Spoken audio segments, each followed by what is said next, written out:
On this episode of What's Going On with Shipping is a cargo tsunami heading to the United States. I'm your host, Sal Mercogliano. Welcome to today's episode. So, a little bit different, the video and the audio, my apologies. We are on the road in Newport, Rhode Island. That's right, up at the Naval War College, not the Naval War College. This is a hotel in Newport.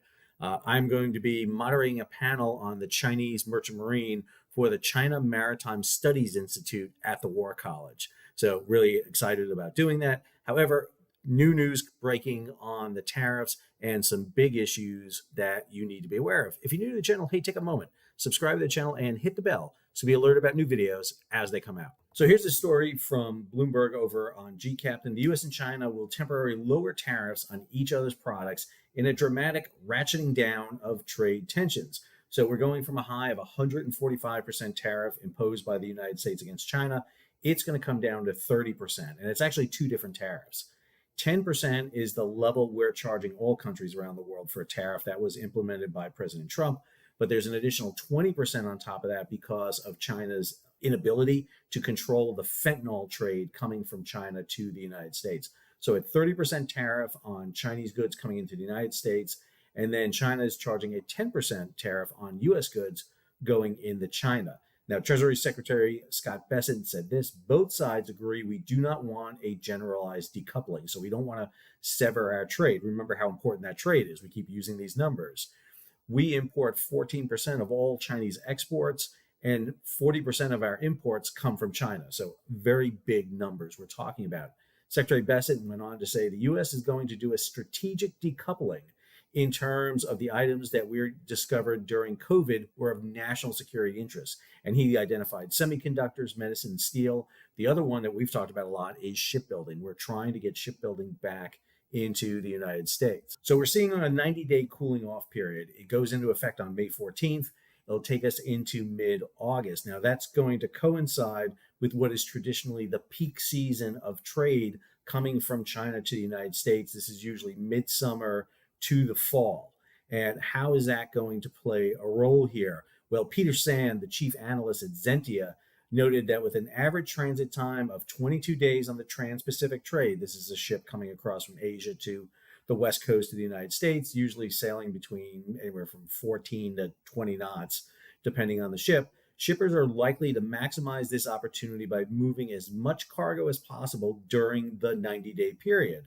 He goes on to say Q3, or the third quarter, is traditionally the peak season for ocean container shipping, but that may arrive earlier in 2025 if there is now a rush to import goods into the United States from China. Well, what does that mean? Well, let's be clear. Right now, what we've seen during this period is rates are holding steady. To ship a container from the west to the west coast of the United States, from China to the west coast, a 40-foot unit, an FEU, is charged about $2,300. Same container going to the East Coast, about $3,400. That is about twice the level that we saw pre-COVID. So we're at an elevated level, largely because of what's happening with the Houthi and the Red Sea and the diversions around Africa. We have seen about a 22% blank sailing, so about 1 out of 5 ships scheduled to sail to the United States canceled. And we're seeing that cargo reduction on the West Coast of about 35%. And we're seeing a cargo reduction on the East and Gulf Coast that's hitting right now of about 25%. Now, at the peak, what we saw during the period of the Houthi, when everything was up and running with the Houthi, a container going to the West Coast of the United States cost $8,000.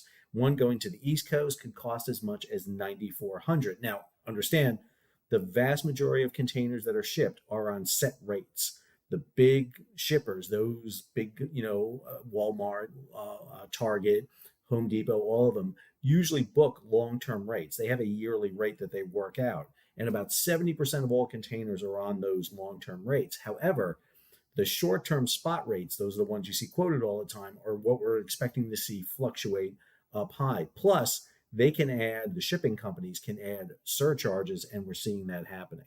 This story from Bloomberg kind of builds on that, talking about the price jump. The rapid escalation of levies in recent weeks as the trade war took hold prompted a steep slump in shipments. Chinese exports to the U.S. down 22% last month, imports falling almost 14%. Container giant AP Moller, as Maersk Lines, said that their April drop from China to US volumes was anywhere between 30 and 40%. Interesting note in this story, any lasting deal between China and the US will likely also cause changes in other nations' trade flows. Chinese exports to Vietnam and Thailand soared in March and April, and that was accompanied by a rise in their exports to the US. So Chinese are basically laundering, washing, whatever you want to call it, goods through other countries to come to the United States. So this trade may now reverse. We're not sure because of the fact that China's tariff is now down to 30%. You still may see some goods going into other countries to get the 10% tariff. However, understand there's a lot of potential for problems with that. If it's a US company that's doing it, the fees and criminal charges are huge. If you're a Chinese company, it's very difficult to prosecute, but you may get yourself on a sanction list. So we may start seeing goods start coming back in from China. So this is a story that probably piqued me the most, and it's talking about the escalation of rates. After the US and the Chinese government agreed to slash reciprocal rates, shipping lines are expecting an early peak season and have announced surcharges of between $1,000 to $2,000 per 40-foot unit FEU. That's according to Liner-Lytica. So under the U.S. Federal Maritime Commission, the FMC regulations, carriers have to announce a price change 30 days before they come into effect. However, a number of the carriers currently have a 15 May general rate increase, GRI, on a trans-Pacific eastbound shipment already in place. That could prove to be the first GRI in months to actually stick. So what's been announced? Well, ONE, the Japanese firm, has announced a $1,000 per 40-foot GRI. CMA CGM, the French line, Yang Min, the Korean line, and Zim Israeli have a $2,000. And then Costco, mainland China, HMM Korea, Hapag Lloyd, Germany, and Evergreen, Taiwan, are set for a $3,000 GRI. So these surcharges are above and beyond the normal rates. And so we can expect to see the price of goods coming across the Trans-Pacific to escalate with these extra charges. All the carriers have announced these. They're set to be implemented on 1 June, which will be a massive acid test for whether or not the early peak season trade is on. Everyone's going to want to start getting goods over. The reason you're probably going to see this massive spike is because they're not going to not wait until mid-August, because the potential is the rates go back up higher. And so what you'll see is a lot of cargo coming in, particularly for the holiday season. So last Friday, the Shanghai Containerized Freight Index shows that the Shanghai to U.S. West Coast rate gained 3% from the previous week. It's up to 23.47 as the liner operators trim the capacity and push for rate restorations in hope of a resolution. Now, what Liner-Lytica is saying, they can expect to see container rates start to rise. So Liner-Lytica said current spot rates are largely holding since the 1 May hike at around $2,400 per 40 foot, but are expected to surge over the coming weeks to above 3,000 and could continue to creep upward after June if the demand rebounds strongly as retailers replenish their inventories after the sharp drop in cargo shipments from China in April.